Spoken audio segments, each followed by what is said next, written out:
నమస్తే అండి. నేను మీ నాగలక్ష్మి. Welcome to Prem Sadan. ఈరోజు మనము రౌకిలా నుంచి బయలుదేరుతున్నామండి. ఎక్కడికి అనుకుంటున్నారండి? కన్స్బహల్ డ్యామ్కి వెళ్తున్నామండి. ఈ దారిలో కనిపించే అన్నీ కూడా మీకు చూపించబోతున్నానండి. మా బాబోళ్ళు ఇంటి దగ్గర నుంచే 10 నిమిషాలు ప్రయాణం చేస్తేనే ఇక్కడ హాకీ స్టేడియం ఉందండి. Birsa Munda international hockey stadium ఇక్కడ ఉందంటండి. ప్రపంచంలోనే అతిపెద్ద ఆల్ సీటర్ హాకీ స్టేడియం అండి. గిరిజన నాయకుడు బిర్సా ముండా పేరు మీద ఈ స్టేడియాన్ని కట్టారంటండి. ఇక్కడ చూపిస్తున్న స్మారక చిహ్నం ధ్యాన్ చంద్ చౌక్ వద్ద ఉన్న హాకీ ప్రపంచ కప్ ట్రోఫీ శిల్పం అంటండి. రూర్కెలా విమానాశ్రయానికి దగ్గరలో ఉందండి ఇది. అక్కడ కనిపిస్తున్న ట్రోఫీ 3.5 టన్నుల బరువున్న ఈ శిల్పాన్ని అల్యూమినియం మరియు ఇనుముతో తయారు చేశారంటండి.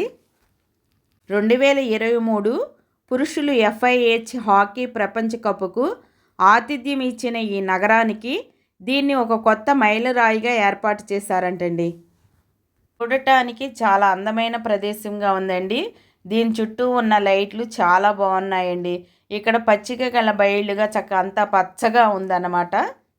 ఇది పర్యాటకులకి ఒక ఉత్సాహకరమైన ప్రదేశంగా ఉందండి. ఇక్కడి నుంచి మళ్ళీ ముందుకు బయలుదేరుతున్నామండి. ఇక్కడ విమానాశ్రయం కూడా ఉందండి. ఇదేనండి ఈ బ్లూ కలర్లో ఉన్నదే విమానాశ్రయం అండి. లోపలికి వెళ్తాకి మాకు టైం సాలదులే అని చెప్పేసి చూసుకుంటూ వెళ్ళిపోతున్నామండి. మా బాబు ఉద్యోగం చేసే కంపెనీ దగ్గరికి వచ్చేసామండి. ఇదిగోనండి ఇక్కడ రాసారు చూడండి. ఇక్కడ IFGL కంపెనీ అండి.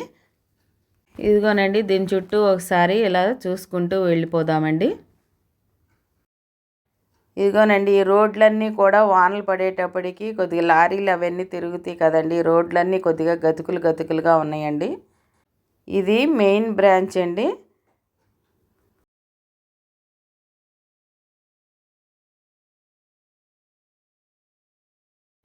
ఇది చాలా పెద్ద కంపెనీ అండి. ఇది వెనకాల ముందు అంతా కూడా మనం ఒక రౌండ్ వేసేసాం అన్నమాట. ఇక్కడ వరకు ఉందండి కంపెనీ. ఇది రెండో బ్రాంచ్ అండి. మొదట్లో నేను ఒరిస్సా వెళ్ళినప్పుడు ఇవన్నీ కూడా చూడలేకపోయానండి. ఎందుకంటే నేను ఒక 10 రోజులే ఉండి వచ్చేసాను. ఇప్పుడైతే 2 నెలల దాకా ఉన్నామన్నమాట. అందుకే ఇవన్నీ కూడా చక్కగా చూపించాడండి బాబు. చూడాలనుకున్న వాళ్ళు మాత్రం ఓపికగా చూస్తే మాత్రం చాలా బాగున్నాయండి ఒరిస్సాలో మాత్రం. ఇప్పుడు మనము కన్స్బహల్ డ్యామ్ దగ్గరికి వెళ్తున్నామండి. రౌర్కెలా నుంచి 25 కిలోమీటర్ల దూరం ఉందండి. ఇదిగోండి ఈ వాటర్ అన్నీ కూడా రౌర్కెలా స్టీల్ ప్లాంట్కి ప్రధానంగా సేవలు అందిస్తాయి అంటండి.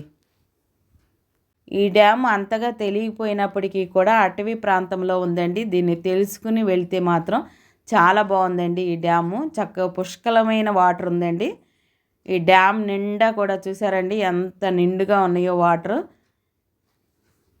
ఇది పిక్నిక్ స్పాట్గా ఉందండి.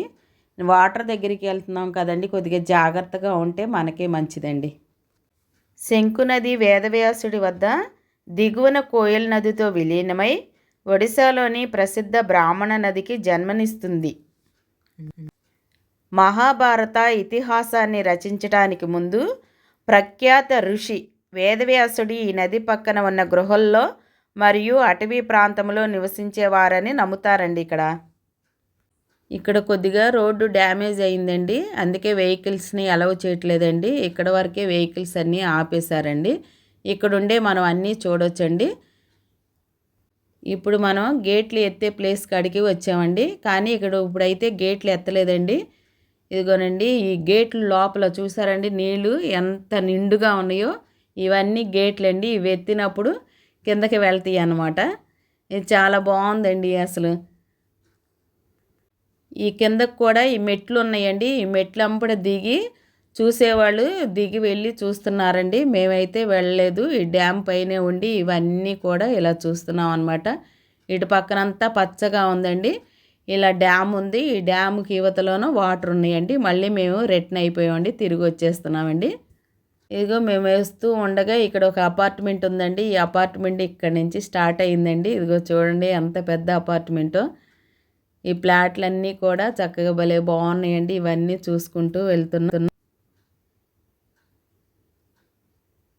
ఎంత పెద్ద అపార్ట్మెంటోనండి, ఎంత బాగుందో చూడండి.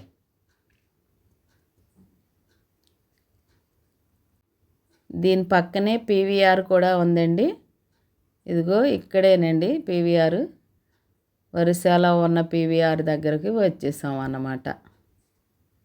ఇక్కడతో మేము చూసిన వరుస టూర్లన్నీ కూడా కంప్లీటెడ్.